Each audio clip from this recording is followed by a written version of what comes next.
Welcome to Push to Pass podcast with JP Murray, a discussion about business, racing, sports, and life.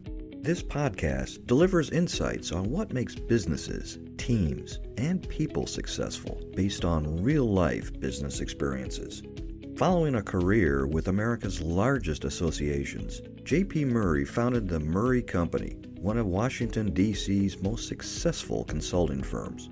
The company was acquired successfully and enabled him to launch JP Murray Racing, a business development and sponsorship agency for auto racing teams. Here is JP.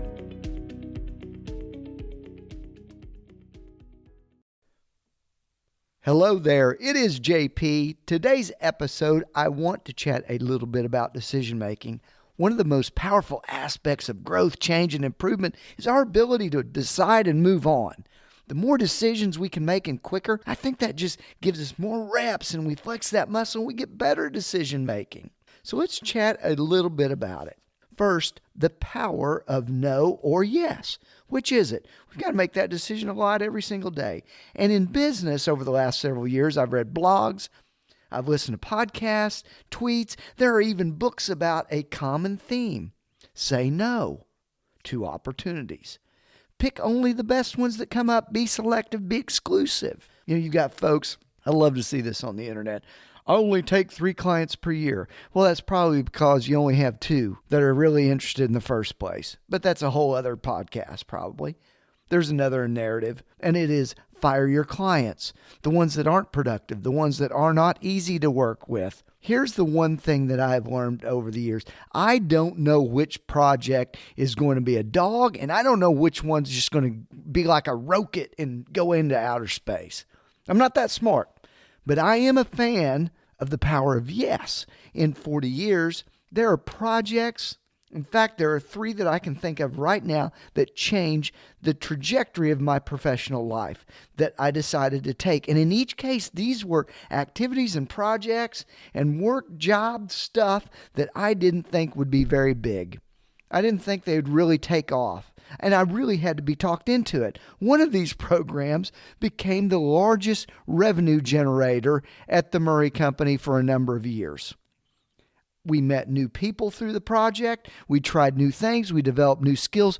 We learned an entirely new industry. We became a better company because my team talked me into taking that job, which I think this is going to be small time. It's going to be a pain in the ass. So I like the power of yes.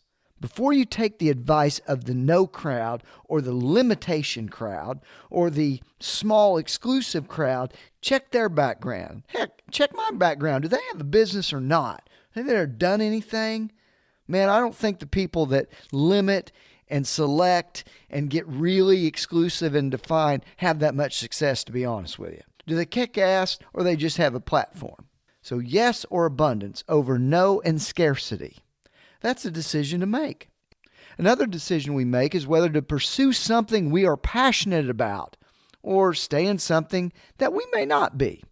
Do you have to be passionate to succeed or not? Over the last several days, I had a few friends to say something to me of the effect, "Oh my goodness, I'm so glad you're pursuing your passion in auto racing." I appreciate it. It's a sincere wish of ascension and hope for me, I think.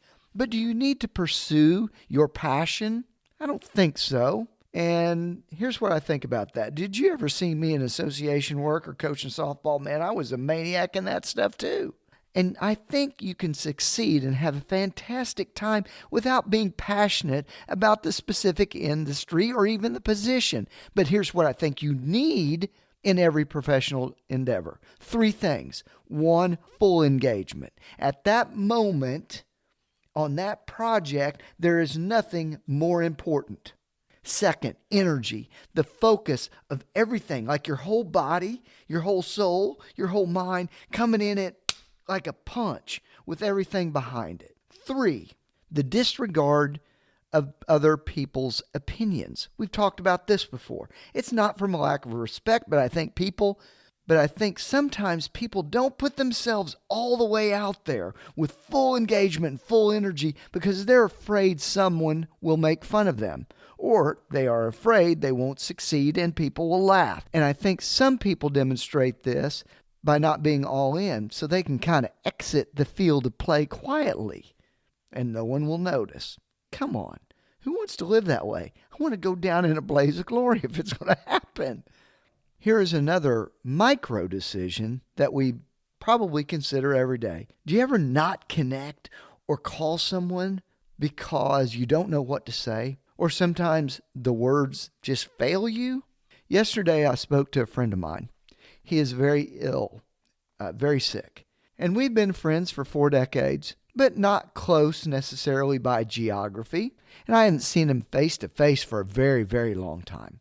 Oddly, I had a hesitancy to make the call, knowing that he was very sick. Not because I didn't care, or I didn't want to provide support, or hear how he was feeling at the moment. That was sincere. I just didn't know what to say. Then I thought more about it. That is absolutely foolish, and it's about ego. Our world has a bias toward knowing what to say and being the gotcha person and the person that always says the right things. And believe me, I've been running my yap for a long time. But your team, your clients, your friends, sometimes they just want you to be there. Sometimes they just want the thought that you would connect with them, even if you don't know what to say. Don't know what to say? It's all right. Just show up every day and all the time. And that's a decision we can all make. Hey, folks, I am so appreciative that you would listen to the podcast, episode number 35. I hope you'll listen to some of the other episodes. And man, I would be delighted to connect with you on LinkedIn, on Twitter, or on Facebook. Look me up. It's JP Moery. We'll talk next week on the Push to Pass podcast.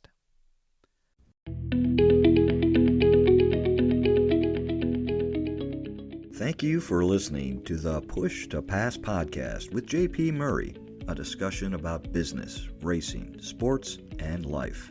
If you would like to sponsor Push to Pass, send an email to jp@jpmurray.com. Follow JP on Twitter, LinkedIn, Facebook, and YouTube. His website is jpmurray.com. Until next time, push yourself to pass the competition. Thanks for listening.